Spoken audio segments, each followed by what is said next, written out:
Today is all about timing.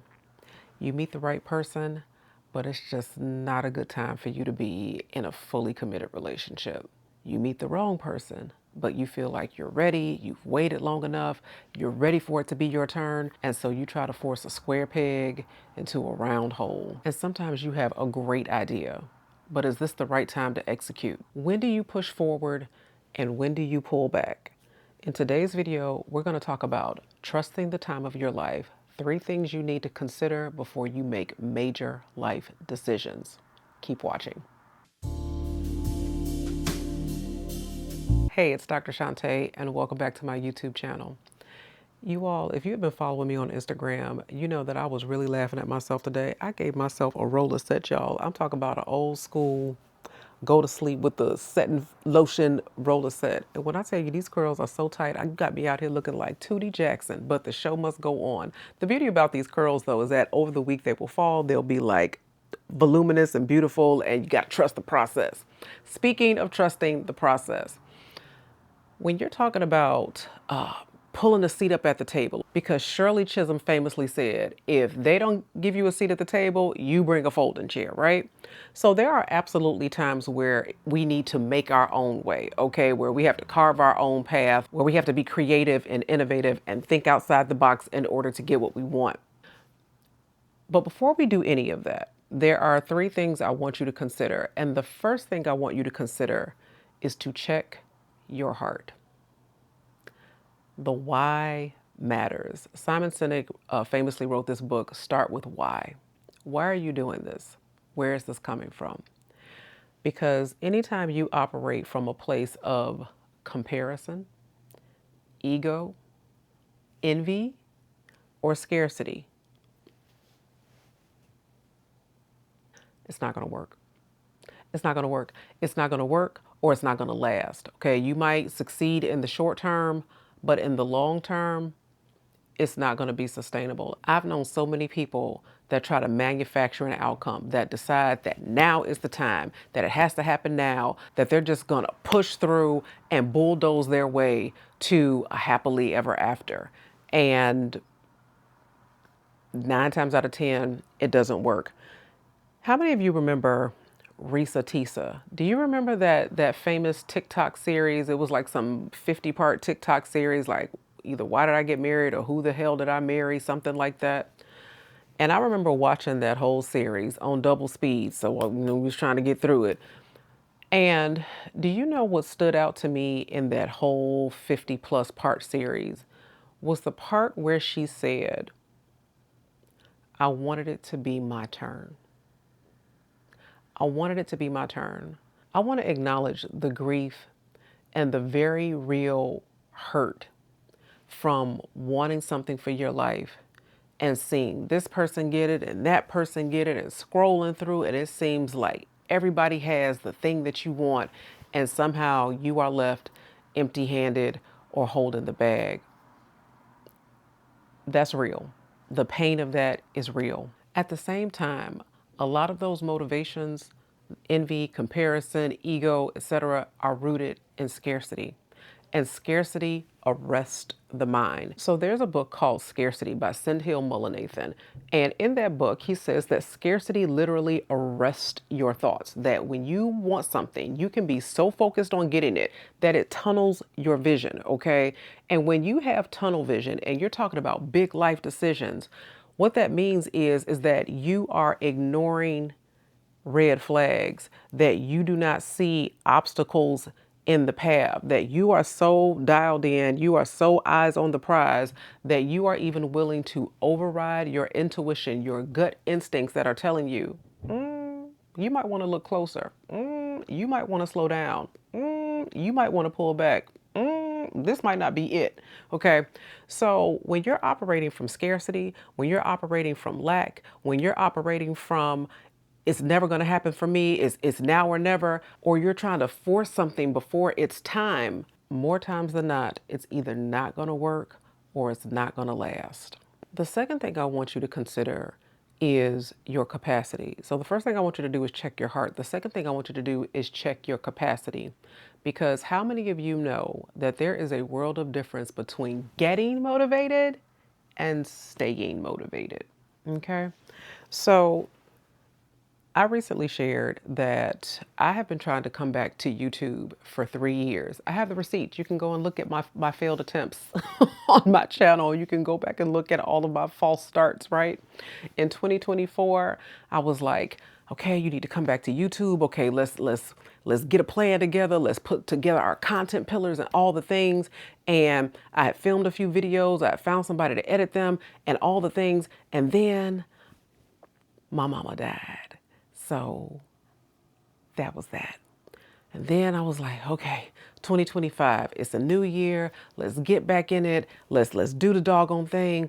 And then a series of unfortunate events. In January of 2025, TikTok did this funny business where they went dark for 24 hours and then they came back and said, the president to be is the hero of the day and saved TikTok. And I was like, huh. It just reminded me how precarious it is to build property on land you don't own. And sure enough, fast forward under new ownership, TikTok has pretty much said, if you put it here, it's ours. Okay. So having seen that bad moon rising way back in January, I pivoted over to Substack to start growing an audience to publish my long form content. And publishing long form content on a weekly basis, a daily basis, is a lot of work. And so I spent so much time on Substack that YouTube slipped through the cracks. I did not have the capacity to do both at that time. And then finally, third time's a charm. I have hit a groove with Substack. I have built a community on Substack, joined my Substack, drshante.substack.com. There's good stuff over there. It's more of a substantive, in-depth extension of what we do here. And that's where you can find all of my book references, all of my research references, and all that good stuff. So, third time's a charm. I come here this year and I commit to a challenge. Shout out to Glow Autonmo, who challenged me to publish and show up here on YouTube for 100 days. And I kid you not, I started on January 30th. By February 25th or 26th, I had hit the threshold for monetization.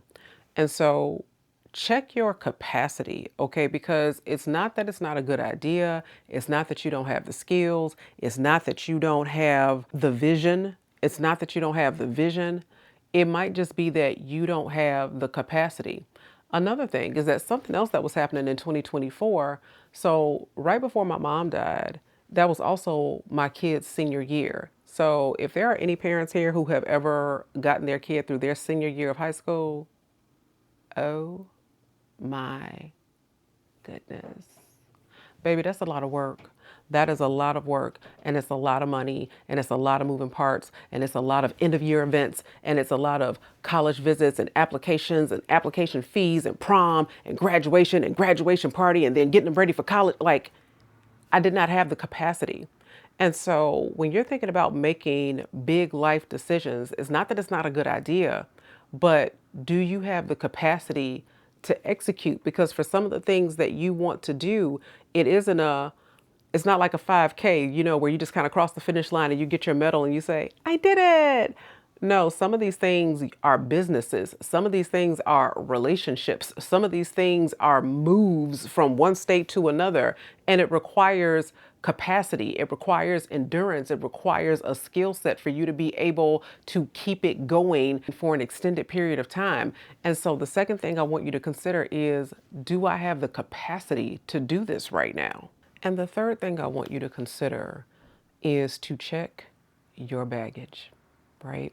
So I coach from a trauma-informed perspective. I operate from the assumption that most of us have experienced some form of trauma. And so if you have been operating for a good chunk of your life or in the most recent parts of your life from a place of chaos or survival mode, you've been in survival mode, or there's some unresolved trauma, and now you're trying to make this big life decision, you're trying to start this brand new relationship, or you're trying to start this brand new endeavor, or you want the book deal and the speaking engagements, and you want to take this show on the road, That's great. But are you familiar with the phrase new levels, new devils? At every stage of success, it's not all sunshine and roses. Every stage of success brings its own challenges, its own obstacles, its own new faces to get to know, new rules, new regulations, new tax brackets, and all of the things.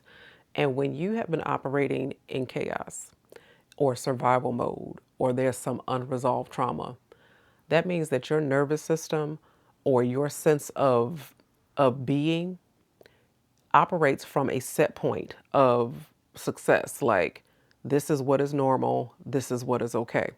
And so when you get to that set point and then you start to exceed it, this is unfamiliar. This and in a traumatized body, in a dysregulated nervous system, unfamiliar reads as threatening, as dangerous, and all of a sudden you just sabotage your new relationship, and all of a sudden, oh, was I supposed to go to that Zoom meeting? I think I got my days mixed up. All of a sudden, you dropping the ball, and you're breaking the plates, and it's hard to keep it all spinning, and you just think like, oh, it's just too much. Oh, I'm just overwhelmed. Oh, it's just too many things happening at one time. I'm just overloaded, and my calendar is too full. That could be it, but it could also be you defaulting to a place of dysfunction because that's what you know. That's what you're used to. There's this scene in Pretty Woman with Julia Roberts where they're trying to like teach her all the etiquette and try to turn her into like this high priced escort and what have you.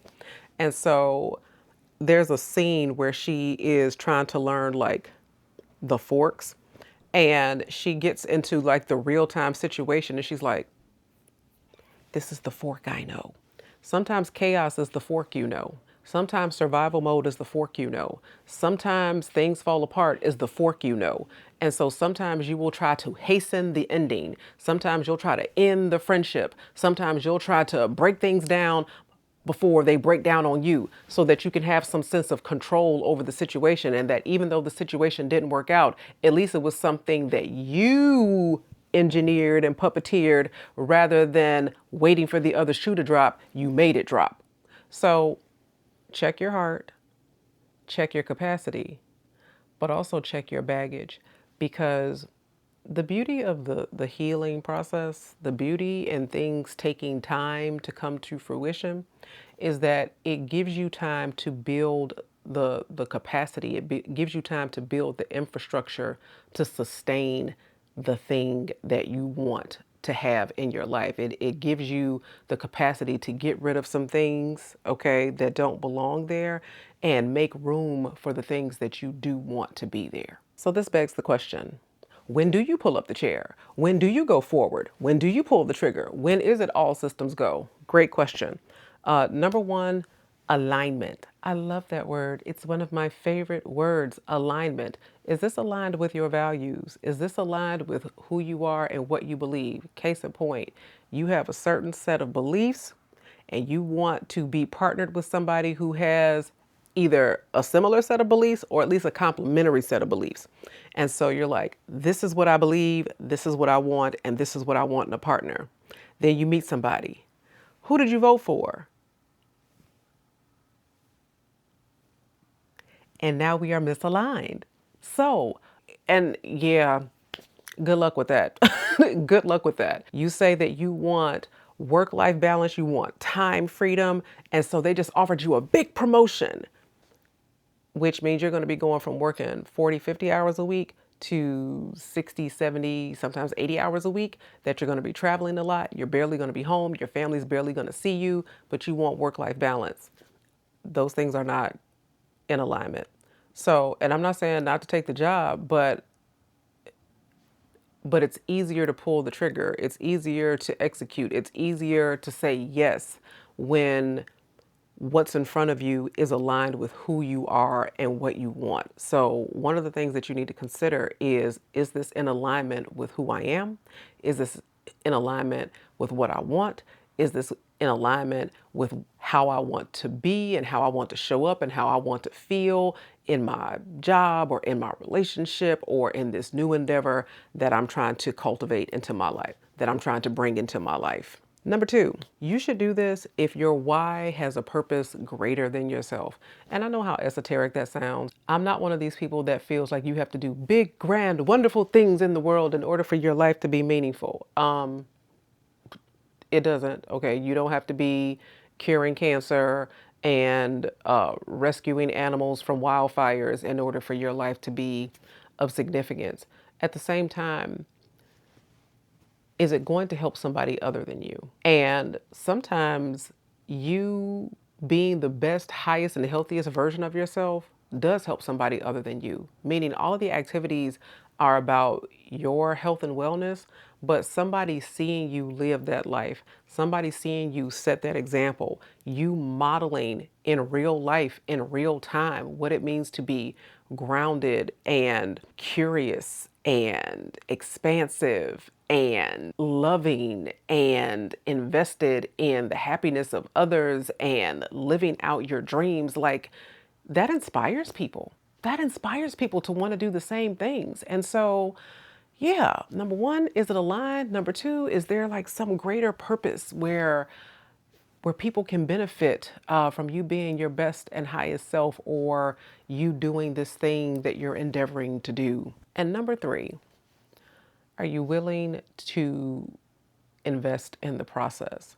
So I have a very viral Instagram reel about how sometimes we are so product focused, that we're so outcome focused, that we're not invested in the process, that we want a college degree without the college education. Like, hey, if you can just give me the credential and you can just kind of sign here, here, and here and put the gold seal on it, the gold seal for the college, I'll take it. I'll take it and go, right? So there's a difference between buying a degree and earning a degree. And earning a degree means you have to invest in the process, that you have to invest in the intellectual rigor. That means that you actually have to do the assignments. It means that you have to wrestle with the text. It means that you have to be wrong about some things. It means that you get to learn from your mistakes. It means that you get to cultivate the mindset of growth rather than this fixed mindset and saying, this is not for me, or see, I knew I could never do it. Like, that whole process is actually what enhances the degree. Okay, like that actually is what gives it texture and depth and richness. And a lot of times people just want the product. They want the ring on their finger. They want a wedding and they don't want the marriage. When, okay, after the pictures and the say cheese, y'all have to live together. You have to resolve conflicts. It has to be more than like, ooh, burning hot chemistry, because at some point that's going to fizzle. Or what if somebody gets sick? Do you have a friendship? Can you talk to one another? Do you like one another? So, and there's a process in cultivating that. Sometimes we want these just add water relationships, or we just add water brand deals and contracts, and we're not willing to cultivate the relationship. We want these just add water outcomes, hence AI, hence chat this and chat that. And we don't want to learn how to actually write the papers. And so, are you invested in the process? And the process is where you build the skill, the will, learn the lessons, learn how to fall, how to get back up, that actually helps you sustain the thing that you desire. Ta-da! So that's going to do it for me. If you aren't already, I encourage you to subscribe to this channel. I encourage you to subscribe to my Substack. And if you have any comments, questions, experiences with this sort of thing, or if you have your own criteria for how you make big life decisions, I would love to hear them. And I will see you guys next time.